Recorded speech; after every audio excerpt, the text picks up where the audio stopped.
federal government can use as an arm of its enforcement of immigration laws is just unacceptable. That's not to say that we can't use rational, humane ways to allow people to come into this country. But I, as long as I'm the mayor, will not be a part of any draconian measures that will persecute people simply for wanting to live the life that we're living here right now.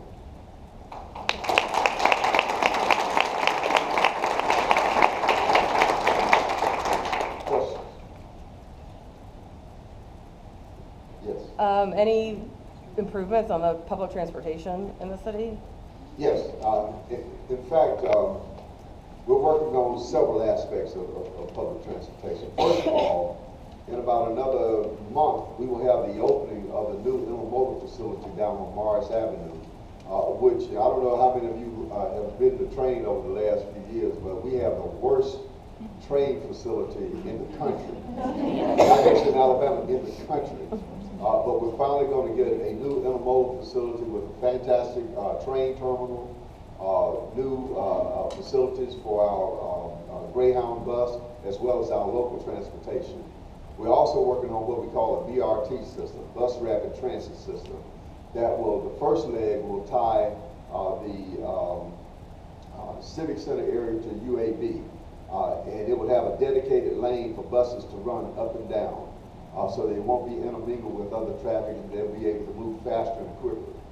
The other aspect of the BRT will be running along the 3rd Avenue corridor from downtown going to the western area along the 3rd Avenue Investment Superhighway area.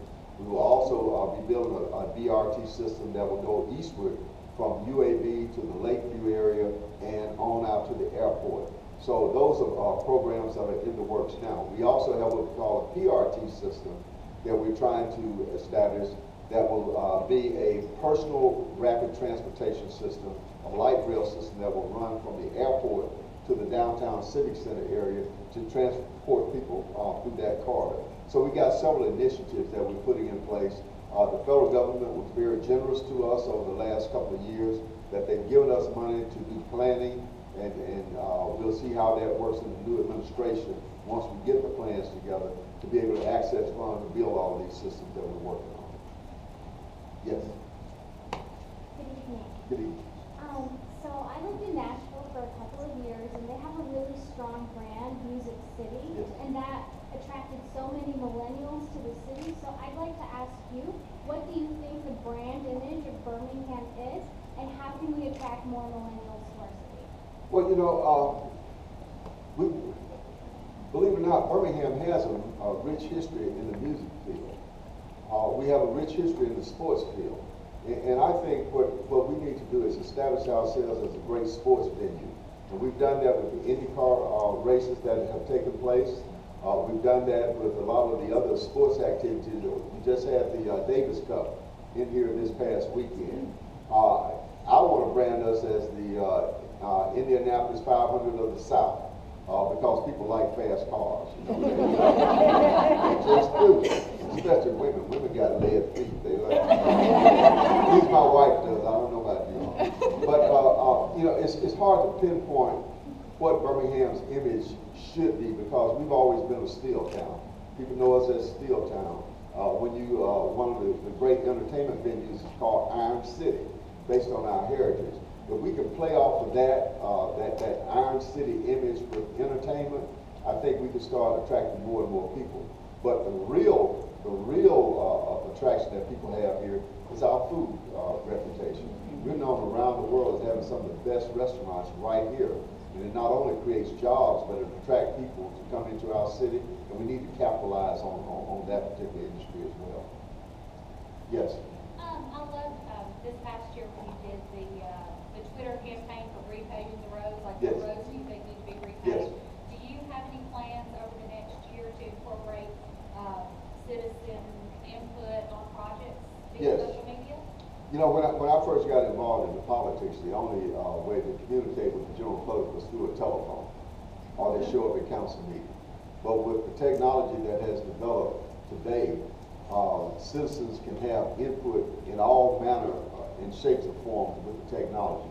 And we're trying to use that ability for the citizens to communicate with us to really know what the problem areas and potential solutions. I stand before you, and like I said, I know a little bit about everything, but not a whole lot about everything, and I'm serious about that. But I know that there are other people who may have solutions to the problems that exist. And we've got to find a way to open ourselves up to be acceptable to those solutions. And that's why we want to hear from the public about issues concerning the roads. There'll be other issues that we try to get public input.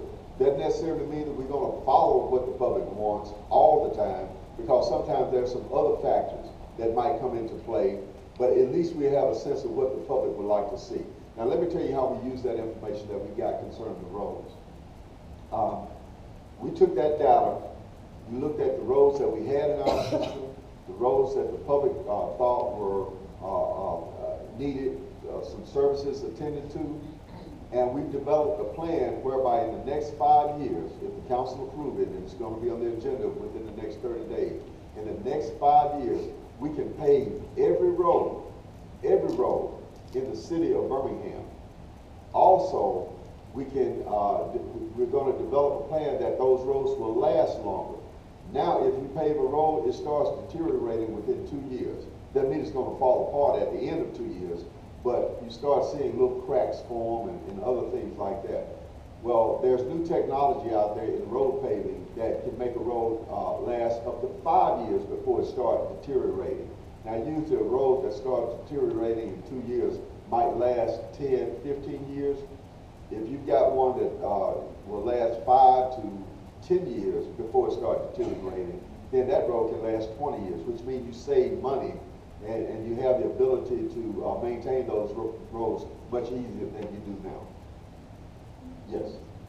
So, I've been in Birmingham a long time. My family's not originally from here. I live in the city of Birmingham, in Crestwood. But right now, we're looking at moving because my kids are becoming school age. Yes. What is Birmingham doing to work with the Birmingham City School Board to make Birmingham City schools what they need to be for all kids? Yes. One of the biggest problems that our schools have is funding. Each time you take a child out of a school, it takes anywhere between $5,000 to $7,000 away from that school system. When you multiply that times 100 kids, that's $700,000. It's $770,000. It's $700,000 that leave the school system. What we've got to do is put more programs into the school system that will keep and attract those students. We've got to improve our test scores. We've got to do the things necessary to make sure that every child can read by the time they're in the 3rd grade.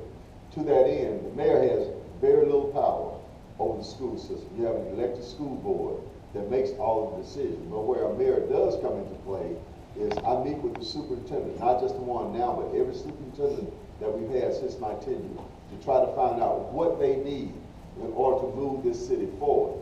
The problem is we keep a superintendent 2 years max, then they're out of here. We've got to make a commitment that whoever we put in that seat, that we give them the resources and the time necessary to turn our school system around. That's been the biggest problem, and that's what I've been advocating for, is that if you give a superintendent a 4-year contract or a 5-year contract, let them stay 4 or 5 years, and don't try to micromanage that individual. Let them rise or fall based on their own ability that you hired them for. Because I'm a firm believer, when I became mayor, the first decision that I made had to be the best decision. That was who I surrounded myself by. Now, if I got people around me that I've hired, that I've got to micromanage, then that's my fault. That's my fault. And we've got to do the same thing with the superintendent. Give he or she the ability to turn the school system around based on their skills and talents, and not micromanage what they're doing. And therein lies what the problem has been. I'll take one more question. You got one more? Yes. I don't have a question, Mayor. I'm Allison, the head of the Humane Society. Yes. I just wanted to say to everybody that we hear all these negative things about how the county and the city do not work well together. But in my experience of taking over animal control, you have been amazing. You and Jimmy Stevens and the seamless transition and y'all helping us to work on this new project by UAB. I have been amazed at the way that the two entities have worked together to help the citizens with the issues of animals. And I just want to tell you I appreciate it. We have so many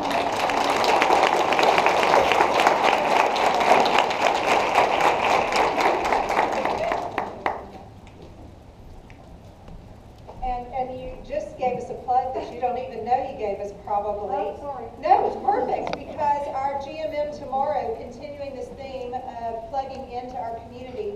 Jimmy Stevens is speaking at our meeting tomorrow at 11:30. So he is going to give us the state of the county address. And so, yes, you've been here. Yes, you may not need a credit, but it's going to be great. Come anyway, because I know you want to hear what he has to say. Thank you very much. I appreciate it. If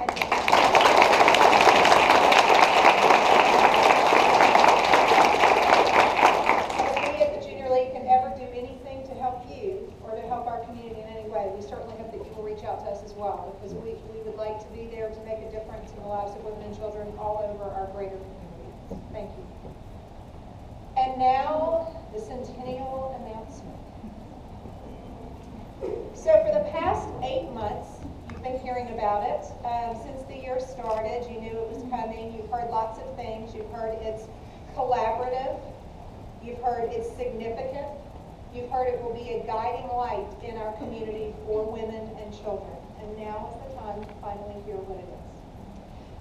But before I get there, let me do this. I do think it's important to just get a bit of brief history of how we ended up at this moment.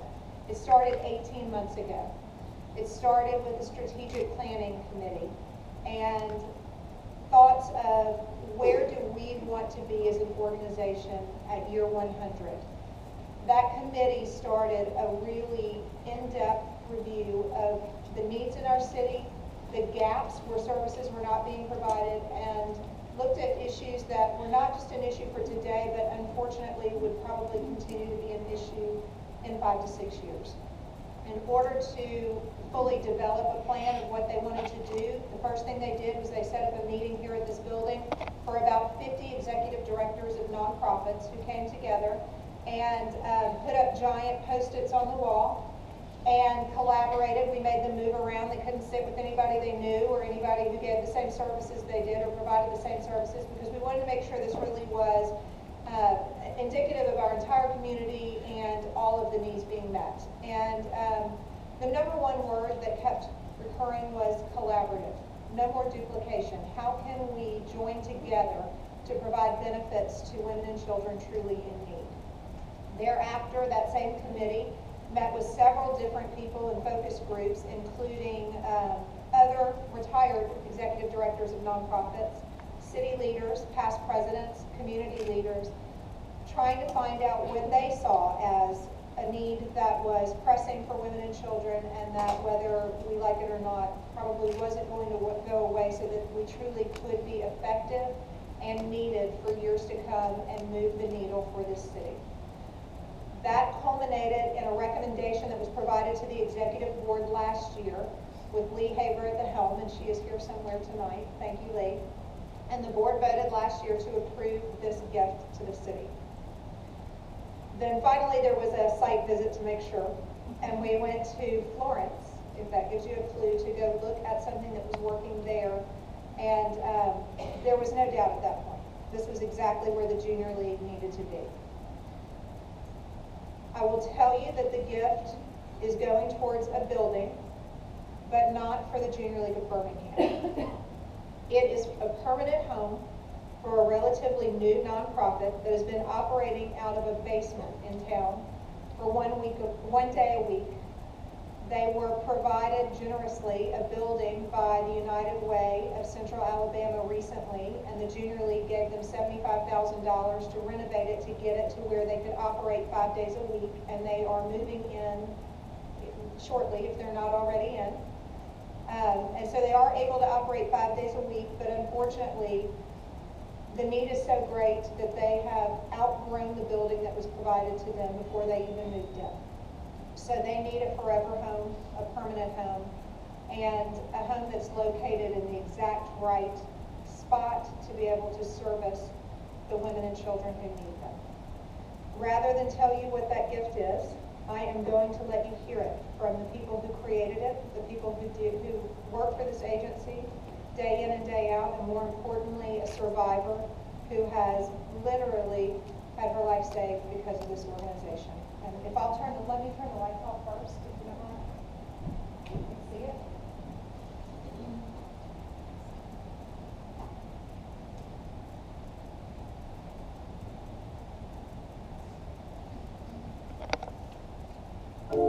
it.